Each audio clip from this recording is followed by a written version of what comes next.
Salut à tous. Terminé la série avec les Pistons de Detroit? Eh bien, en fait, non. Voilà, ça m'a pris de boucler encore un septième épisode avant d'abandonner définitivement NBA 2K19, histoire d'aller quand même au bout de l'histoire, parce que on avait quand même un défi à remplir dans cette partie. Le défi, c'était quand même d'aller chercher un back-to-back. Donc, le back-to-back, même si on est assez dominateur et qu'on sort d'un titre, le back-to-back, on l'a pas eu. Et ce serait quand même dommage de au moins ne pas essayer sur cette saison-là d'aller chercher ce pourquoi la partie au final a été créée. Bon, ce pourquoi elle a été créée, c'est aussi essayer de réunir comme ça des profils. On a aperçu Bamba, Isaac, Brown et Jackson. Ici, Ja Morant. D'aller comme ça chercher des profils qui correspondaient à un cahier des charges, voilà, donc avec ici un Cam Reddish. Cam Reddish, en fait, c'est un peu un petit Kevin Durant, voilà. Ça ressemble un petit peu à ça. D'ailleurs, les moves, à des moments, sont un petit peu les mêmes que Kevin Durant, donc c'est vrai que c'est assez sympa. Il est sympa à jouer.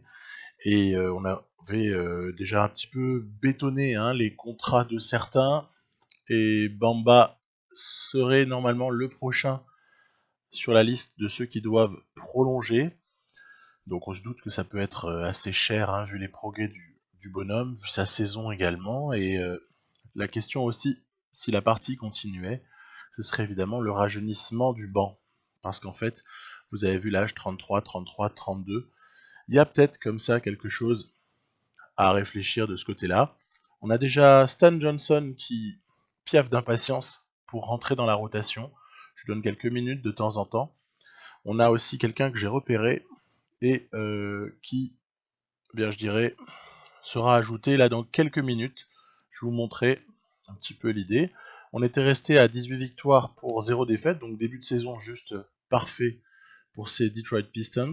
Et vous allez voir, je vais vous montrer deux matchs assez rigolos qu'on a, il se trouve à notre calendrier comme ça. Deux petits matchs alors qu'on voit les stats. Voilà, donc très très grosse stat pour Isaac, très très grosse stat aussi pour Reddish en sortant du banc. Et puis le reste est super sérieux. On notera quand même au passage les 5 contres de moyenne de Mobamba.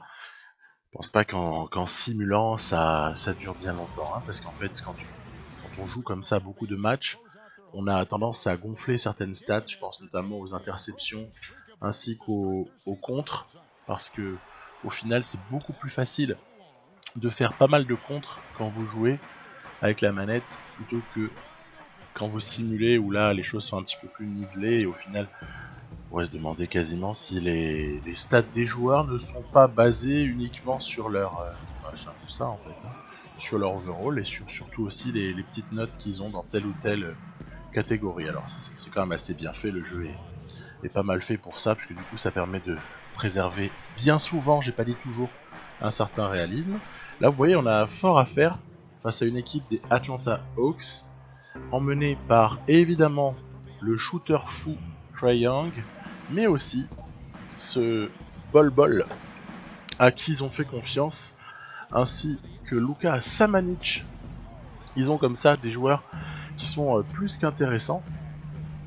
Et au final, ils nous mettent un écart là. On vient de marquer un panier, mais on était quand même à un moment donné, on était à moins 16. Ce qui n'est quand même pas anodin dans un troisième quart-temps.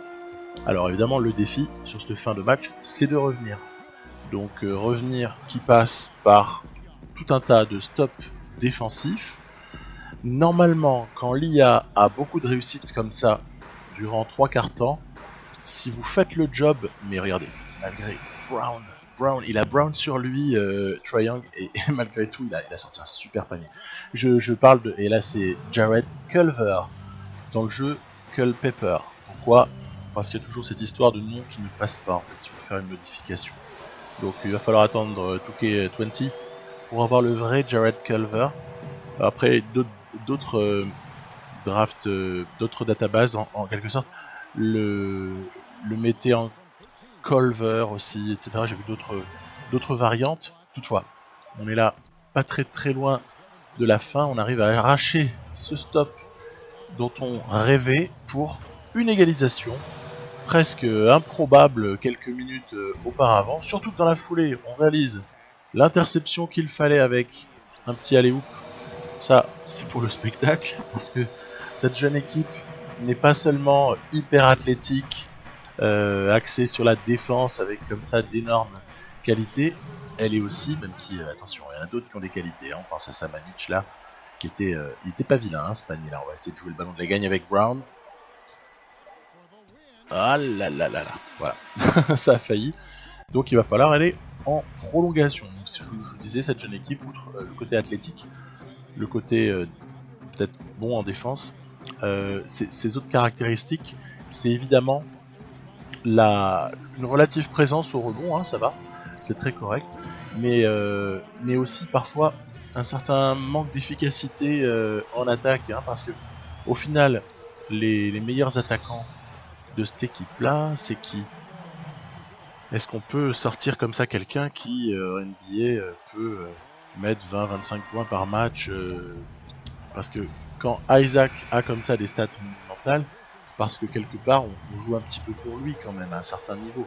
Même si son adresse est pas dégueulasse, mais il y a quand même l'idée de jouer pour John Isaac. Bamba, il récolte souvent les fruits du jeu ou des rebonds offensifs dans la raquette, ou des contre-attaques aussi, parce qu'il va très très vite pour un pivot, et donc il peut être comme ça présent sur certaines contre-attaques, mais au niveau de la stat pure, des gens qui peuvent davantage créer leur shoot, on pense à Ja Morant, on peut penser évidemment à Cam Reddish, on peut déjà aussi se dire qu'un Jaylen Brown ou un Josh Jackson sont pas deux types qui ont vraiment, c'est pas leur caractéristique principale quand on pense à eux, se créer son shoot, mettre plus de 20 points par match, etc. Non, c'est pas ça encore.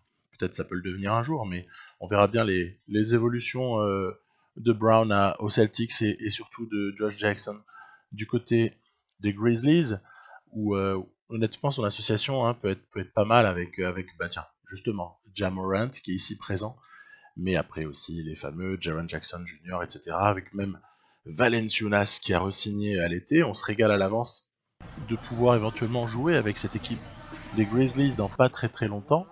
Et puis, ce qu'on se régale aussi de faire, c'est d'avoir un petit aperçu d'une équipe que je vais vous proposer dans pas longtemps.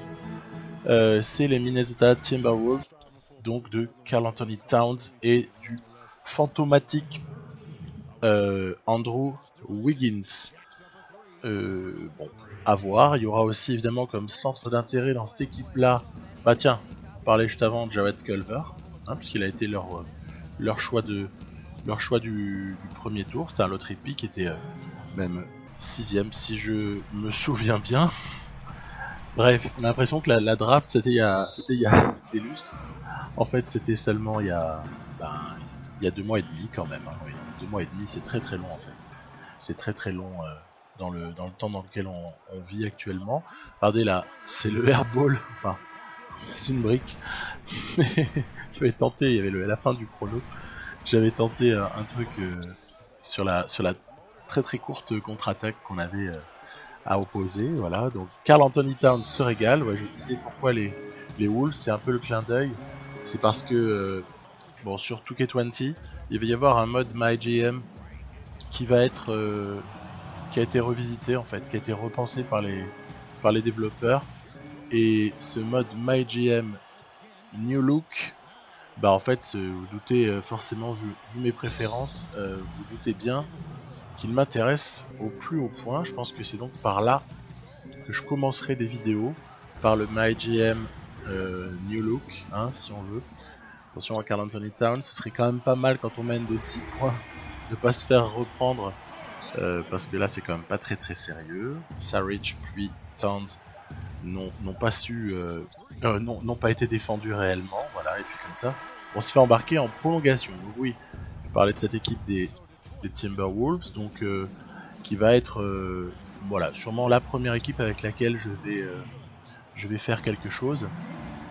Donc les Wolves, ce sera intéressant, ça pour plein de raisons.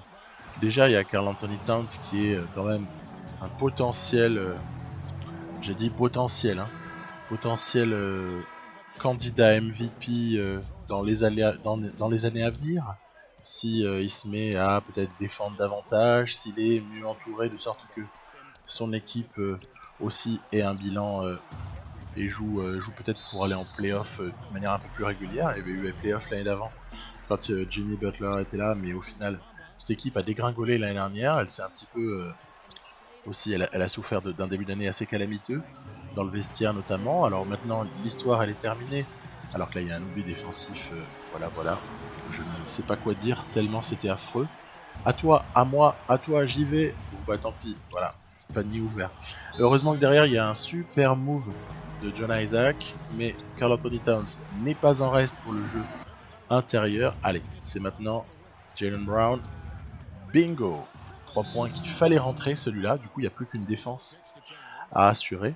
Donc je vous parlais voilà des Timberwolves, je pense que ça peut être super rigolo en plus avec Andrew Wiggins qui doit être réhabilité, avec donc Culver à découvrir, avec à très très moyen terme Jeff Teague, dont le contrat est expirant à l'été 2020 et dont il va falloir très très vraisemblablement se débarrasser et aussi trouver un remplaçant.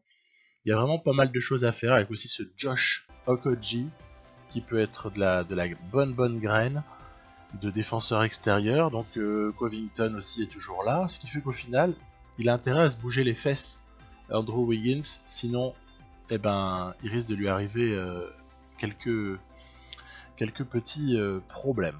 Voilà, je vous avais parlé du jeune Ashton Hagans. Il va donc être, même si je vais pas continuer la partie, mais tout de même je fais les choses comme je les aurais faites si ça avait eu une suite, s'il y avait eu un épisode 8. Ashton Hagans, c'est celui qu'on pressent a priori comme étant un futur Pat Beverly, et voilà, pour assurer un petit peu la relève de cette équipe au final que j'aurais construite pour 3 années.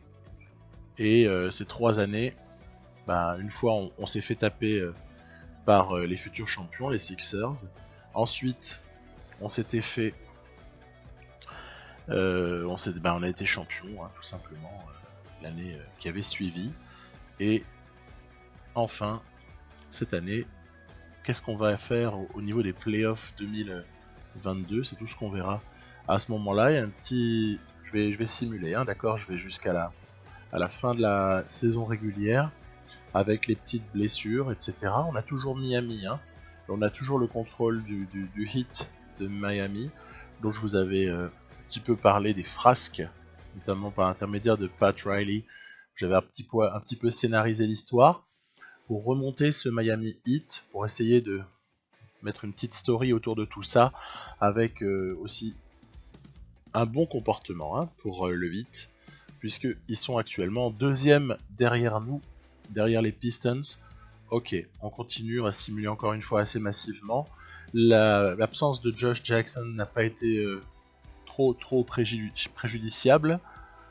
Voilà, il réintègre la rotation. De toute façon, il est essentiel, hein. Si on l'a pas, bien sûr qu'on peut mettre du Stanley Johnson, mais c'est pas la même histoire. Donc voilà, après l'IA nous propose pas mal de petits trades. Évidemment, on refuse une partie, on accepte aussi ce qui concerne d'autres équipes quand ça me paraît équilibré ou amusant. Voilà. Après, c'est le tour de Carey Jr. de se blesser. Du coup, je suis un petit peu obligé de décaler certains joueurs, de répartir les minutes différemment pour le hit. Donc, très bon joueur, hein. J'en avais parlé de Carey Jr. à l'épisode précédent. Celui-là, on l'attend vraiment aussi en NBA, hein, pour voir comment est-ce que le garçon peut déjà occuper quel poste, avoir quel type de rôle, etc. Ça peut être vraiment quelqu'un qui s'avère hyper intéressant à l'avenir. Donc a priori draft 2020. Et on continue tranquillement avec une petite déception. C'est que autant du côté du Heat, ne pas avoir de All-Star, je le conçois, autant du côté des Pistons qui marchent un petit peu sur la ligue, champion sortant avec des grosses stats pour certains, ne pas être All-Star, je pense éventuellement à Isaac, je pense à Mo Bamba, c'est un petit peu sévère. Même on aurait pu imaginer un Un Cam Reddish, pourquoi pas, qui est All-Star avec ses grosses stats. Mais non, c'est comme ça. Donc voilà. Je vais prolonger toujours dans l'idée de fictivement préparer l'avenir, même si a priori on s'arrêtera au mois de juin 2022. Stanley Johnson, donc, qui s'est développé en quelques années, là, il s'est développé. On a réussi à le faire un petit peu progresser par l'entraînement. Il n'a pas énormément joué, mais on se souvient quand même d'une entrée en fin de playoff l'année précédente. Aïe, un coup sur la tête. On se prend un gros coup sur la tête avec la blessure de Mo Bamba pour en plus 4 à 6 semaines. Et alors c'est vrai que le fail dans ma rotation, c'est que j'ai pas de troisième pivot de métier. Et de ce fait, bon bah on va faire comme les Houston Rockets sur certaines séquences, en tout cas quand ils avaient des petits problèmes de banc. Ou alors quand c'était un choix de Mike D'Antoni, tout simplement. On va tout simplement mettre un tout petit peu de PJ Tucker au poste 5. De toute façon, j'ai pas le choix. Et je vais pas mettre Ja Morant. Donc voilà. La saison régulière est terminée. Russ West se retrouve MVP avec des stats raisonnables. Ce fameux Franklin est Rookie of the Year, voire épisode précédent. Giannis est Most Valuable Defensive Player, voilà, j'ai fait un mélange. Dwayne Casey, coach de l'année, vous avez vu, Reddish, il a quand même glané le MIP et le 6e homme, ce qui est quand même pas mal. Après, dans les All-NBA, on n'a pas de représentant, hormis en 2e All Defensive Team. Bon, on est donc en fait des parias de cette ligue. La NBA ne nous aime pas. On casse le business. Ils aimeraient voir d'autres équipes briller et puis certainement pas nous. Ben voilà, il va falloir qu'on aille les enquiquiner le plus loin possible. Du côté du Heat, je continue à quand même m'occuper d'eux.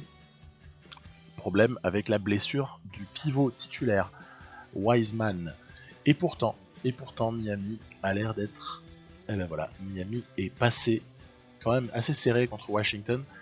On se souvient d'un Washington avec John Wall, Bradley Beal, ainsi que même Dédé Drummond. Un bon Washington en fait. Ils les ont passés en simu comme ça. Nous on a simulé contre Cleveland, on a failli se faire taper. Donc on a eu vraiment chaud aux fesses. Et là quand même, à l'heure d'aborder le moment important, c'est-à-dire tout simplement l'opposition face à nos concurrents principaux, les Sixers. Au moment d'affronter les Sixers, je remets Mo Bamba, même s'il est encore pas vraiment revenu de blessure, mais on voit déjà que le match 1 est compliqué. On se retrouve mené de 1 point avec 2 minutes à jouer, en plus avec des Kevin Durant. J'ai pas besoin de dire beaucoup plus que Kevin Durant. Quelques décisions arbitrales contre nous, alors qu'on aurait égalisé sur le 3 points de Jaylen Brown.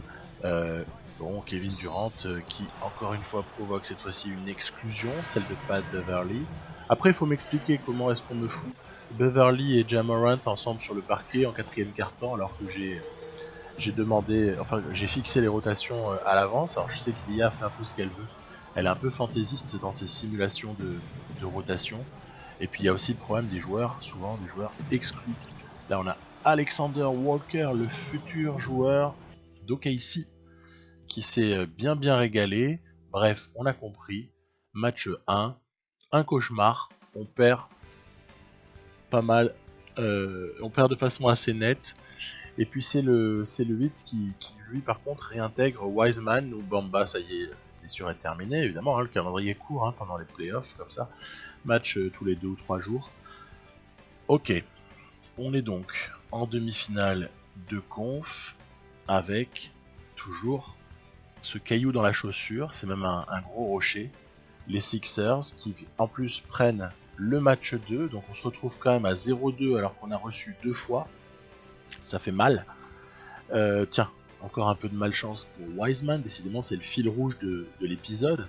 Wiseman demande encore une fois de retoucher, je vous l'ai pas mis, la rotation du Miami Heat et un 3-0 pour les Sixers. C'est très mal barré. Là, il nous faut un miracle à ce stade-là. 3-1. Bon, on voit que de l'autre côté, Miami Bah oui, l'a emporté face aux Celtics. C'est quand même assez net, 4-1. Nous, on revient à 3-2. Bon, c'est encore possible à 3-2. C'est encore faisable. Faut juste ne pas trop y penser, il faut avancer. Voilà, c'est tout. Et on l'a fait. On va au match 7. Alors, match 7, on va le jouer, bien évidemment. Hein, après avoir simulé comme ça, on va jouer ce match 7. Puisque le match 7, c'est quand même un petit peu fait pour être joué. Voilà, donc au cas où certains ne se souveniraient plus de la rotation des Sixers, c'est quand même pas vilain. Le pire joueur là, c'est Alexander Walker, il a 78. Et honnêtement, il est vraiment bon défenseur. Il est très athlétique. Et puis moi, je résous le problème Ben Simmons en mettant Jaylen Brown dessus. Et pour le problème Kevin Durant, bah là, carrément, je mets mon défenseur numéro 1, c'est Jonathan Isaac, hein, bien évidemment. Donc voilà, ça veut dire qu'il y a des petits décalages qui se font. Ça veut aussi dire un truc, beaucoup d'agressivité en ce début de match, c'est la foire d'empoigne. Il y a 2-3 petits lags qui m'ont un petit peu fait souffrir. Ça arrive parfois. Ouais, vraiment la foire d'empoigne. Décalage provoqué, je le disais, du fait de nos choix défensifs. Alors ça c'est intéressant, parce que, alors ça c'est aussi cette action quand même, elle a se taper la tête contre les murs en fait. Parce que vous avez un rebond supra long sur un shoot à 3 points, voilà, Ben Simmons qui envoie une brique, et puis derrière, derrière le mec, il y en a un qui prend le rebond, hop, layup. Donc, tout ça pour dire que en fait, les petits décalages comme ça défensifs, outre le fait que moi j'ai intérêt à avoir Isaac sur Durant et que j'ai aussi intérêt à avoir Brown sur Ben Simmons, outre ça, il y a aussi un avantage, c'est qu'en cas de contre-attaque, en fait, vu que les mégas ne sont pas sur leurs joueurs, ils sont pas dessus, hein, à part Bamba sur Embiid, mais sinon, ça permet que l'IA, en fait, ait un moment de latence et parfois ait du mal à remettre le bon joueur sur mon joueur à moi. Donc au final, c'est décalé parce qu'en fait, si en phase défensive, nous, on a par exemple voilà, Isaac sur Durant, ben en fait, Isaac, le jeu prévoit que c'est plutôt Tobias Harris qui va aller sur lui lorsqu'on passe de phase défensive à phase offensive. Et du coup, il y a un moment donné où le temps que Tobias Harris, qui n'est pas le meilleur défenseur du monde, reprenne Jonathan Isaac, et ben en fait il y a un petit moment où le gars, si on explose en contre-attaque, a un peu de liberté et ça peut aller permettre de chercher des points assez faciles. Vous voyez ce que j'ai dit, hein, je pense que j'ai pas été super clair, mais il y a quand même moyen de piger le coup du décalage, et ça c'est valable pour tous les joueurs. Et du coup, c'est vrai que ça peut nous faciliter la chose en contre-attaque. De toute façon, on est une équipe qui marque énormément sur contre-attaque après de bons stops défensifs. Hein. C'est notre fond de commerce. Donc à partir de là, voilà, vous voyez par exemple, quand je parlais de la vitesse de Bamba, son côté athlétique, qui fait qu'au final, il va être le premier. C'est pénible, hein. C'est pénible, mais je crois qu'après, à partir de là, ça va être terminé. Mais terminer les lags, mais pour moi, c'était encore pire parce que j'ai joué avec ça. Et jouer avec du lag, ça donne juste envie d'envoyer bouler la manette. Voilà, à partir de là, c'est terminé. Pourquoi je vous le montre? C'est parce que on a provoqué comme ça des fautes. Hein. J'ai jamais hésité à faire faute sur Ben Simmons, sachant que là encore, lancer franc raté, il est pas très bon. Hein, lancer franc raté égale possibilité de contre-attaque derrière. Voilà, encore une fois, je vous le disais, notre fond de commerce, c'est la contre-attaque parce qu'on a une grosse défense.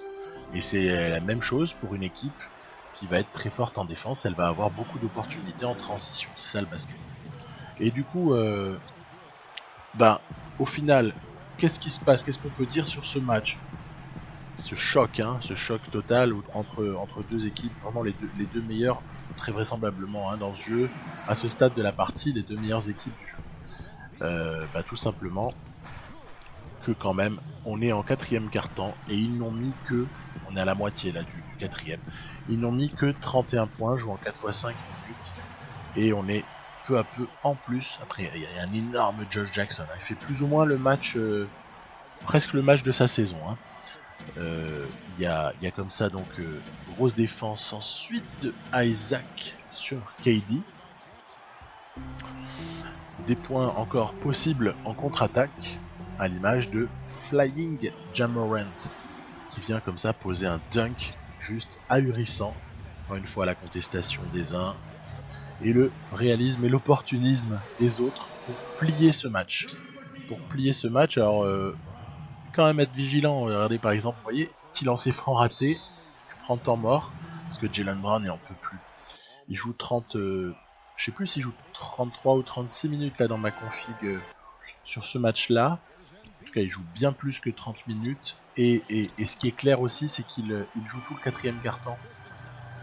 Ce qui n'arrange rien à la toute fin, mais j'ai besoin de lui, je peux pas faire autrement. Donc, victoire des Pistons 42-35, 35 c'est faible. Hein. Ça veut dire qu'on a quand même réalisé un gros match défensif. C'était un petit peu le projet. C'est un peu l'esprit de cette équipe. Avec notamment une très très sale adresse laissée aux Sixers. Le rebond était plutôt équilibré. Vous voyez le petit poster là de Ja Morant, il était assez délicieux, faut quand même le dire. Il y avait aussi un panier à un moment donné, la Josh Jackson, qui était sur la toute fin, qui était mais juste incroyable, où il se faufile entre trois mecs. 29 et 10 pour Jackson. Du bon Embiid, mais en face par contre du Simmons et du KD qui ont été extrêmement géniaux.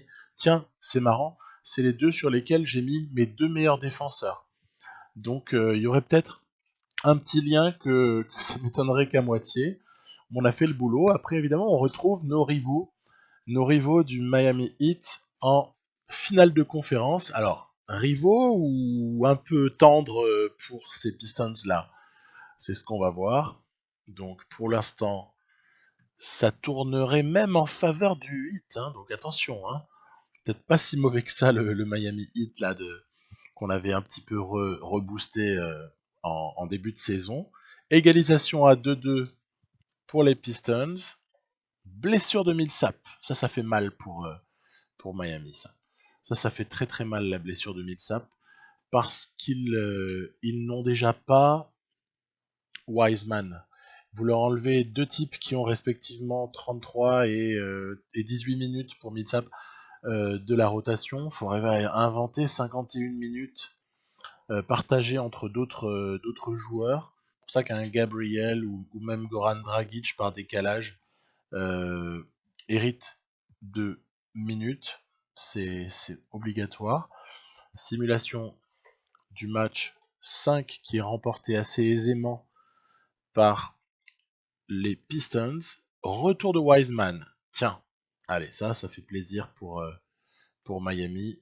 Et puis ça va peut-être être l'occasion quand même de prendre la température. Hein. Vous avez bien parlé de ce Heat. On n'a pas encore joué dans cet épisode avec le Miami Heat.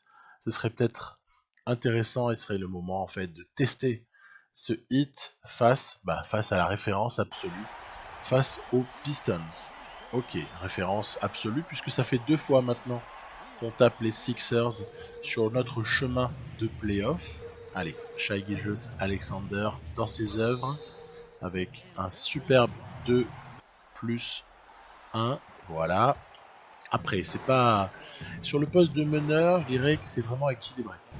Sur les postes d'arrière, il y a quand même un avantage, même s'il n'est pas immense, il y a quand même un avantage du côté des Pistons. Sur le poste d'intérieur, au final, Robinson, backup de Wiseman, qu'est-ce que ça vaut face à ce duo Deadman pour 15 minutes face à Mo Bamba? Je dirais quand même que sur la force brutale, on le voit sur quelques actions et c'est quand même plutôt avantage Pistons. Que dire sur le poste 4, Jonathan Isaac, il est un des meilleurs du jeu à ce stade-là.